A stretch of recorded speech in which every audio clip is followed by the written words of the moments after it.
Hello friends, सत श्री अकाल, वनक्कम, नमस्कार, वेलकम टू माय व्लॉग। और अभी मैं अम्बातूर आया हूँ और यहाँ पे हमने जो बिल्डिंग लिफ्ट की है 5 फीट, उसके बारे में आपको बताऊंगा अभी और दिखाऊंगा भी हम आगे लिफ्टिंग के बाद क्या क्या काम रेनोवेशन में करते हैं। सो मेरा आज का जो टॉपिक है वो बिल्डिंग लिफ्टिंग के साथ साथ बिल्डिंग लिफ्ट होने के बाद जो हम नीचे फाउंडेशन बनाते हैं वो किस प्रकार की फाउंडेशन बनाते हैं, या हम जो कॉलम कनेक्ट करते हैं वो कैसे करते हैं, तो उसके बारे में आज आपको मैं बताऊंगा ब्रीफली। तो गाइस, ये बिल्डिंग का फ्रंट है जो कि 20 फीट है और जो इसकी लेंथ है बिल्डिंग की वो 100 फीट है, 101, और ये G+2 बिल्डिंग है। और इस बिल्डिंग को हमने 5 फीट लिफ्ट किया है। और यहाँ फ्रंट में आप देख सकते हो कि आफ्टर 3 फीट हमने यहाँ ऊपर एक बीम दिया है, प्लिंथ बीम, पूरी बिल्डिंग में कनेक्टिंग बीम दिया है। अभी मैं बिल्डिंग के अंदर खड़ा हूँ और आप पीछे देख सकते हो कि एज इट इज हमने स्टेप्स लिफ्ट कर दिए हैं और पीछे पूरा बिल्डिंग लिफ्ट हो गया और जो हमने कॉलम है वो भी कनेक्ट कर दिए हैं। और जो ऊपर कॉलम का साइज है और नीचे कॉलम का साइज है, दोनों डिफरेंट है।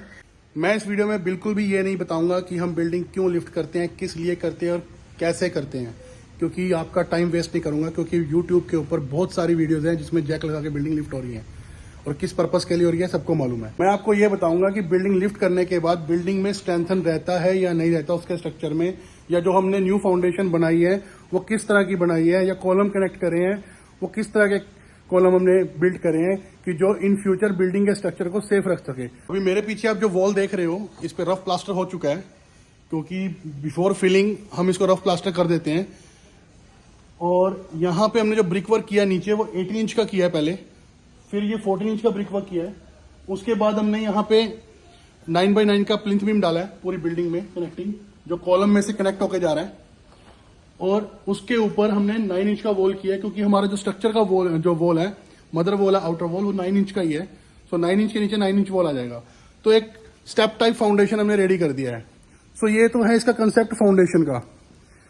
स्टेप टाइप फाउंडेशन बनाने का जो फायदा है वो ये है कि अगर अर्थक्वेक वगैरह आएगा तो जो फ्रिक्शन या वाइब्रेशन आएगी वो बिल्डिंग में बहुत कम आएगा। लिफ्टिंग के बाद जो मेन चैलेंजिंग काम आता है वो आता है कॉलम कनेक्टिंग का, क्योंकि जो हमारे पास जो लिफ्ट करने के लिए फ्रेम स्ट्रक्चर बिल्डिंग्स आती हैं उनका पूरा जो लोड होता है वो कॉलम्स के ऊपर ही होता है। सो ये हमारे लिए बहुत ज्यादा चैलेंजिंग काम होता है कि बिल्डिंग को आफ्टर लिफ्टिंग उसकी न्यू फाउंडेशन के ऊपर हम इस तरह से सेटल करें कि इन फ्यूचर कोई प्रॉब्लम ना आए बिल्डिंग स्ट्रक्चर में। यहाँ पे आप जितने भी कॉलम आप देख रहे हो सबको हमने जैक्टिंग किया प्रॉपर तरीके से एग्जिस्टिंग कॉलम के साथ मिनिमम 2 फीट तक। और दूसरा हमने नीचे डाला केज फुटिंग 2x2 का, और उसका जो हाइट रहता है 1.6 इंच रहता है, जिससे कि अगर जो बिल्डिंग का लोड आता है वो प्रॉपर तरीके से नीचे डिस्ट्रीब्यूट हो जाए।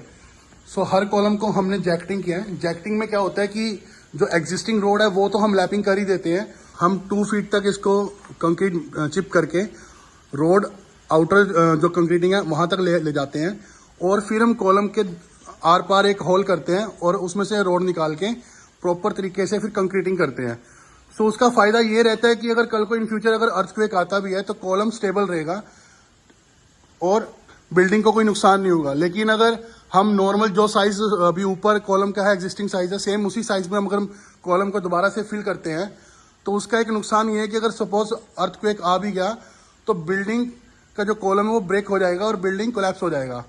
सो ये चीजें हमें जो दिमाग में रखनी चाहिए कि जब भी हम कॉलम कनेक्ट करें, जो एग्जिस्टिंग कॉलम है उससे मिनिमम 1 इंच ज्यादा कॉलम हमें इंक्रीज करना चाहिए। चीजें हमें दिमाग में रखनी चाहिए कि जब भी हम कॉलम कनेक्ट करें तो उसका जो साइज हो एग्जिस्टिंग कॉलम से मिनिमम 2 इंच एक्स्ट्रा हो, जिससे कि कॉलम को और स्ट्रक्चर को स्ट्रेंथन मिल सके फ्यूचर के लिए। Lift your building as well as your life. और अभी रात हो गई है और गर्मी बहुत हो रही है, पूरी वीडियो में मेरी कमीज गीली हो गई है। सो अगर मेरी वीडियो आपको अच्छी लगी है तो इसको लाइक सब्सक्राइब जरूर करिएगा, और मिलता हूँ आपको अगली वीडियो में। तब तक के लिए बाय, टाटा, सत श्री अकाल, वनक्कम।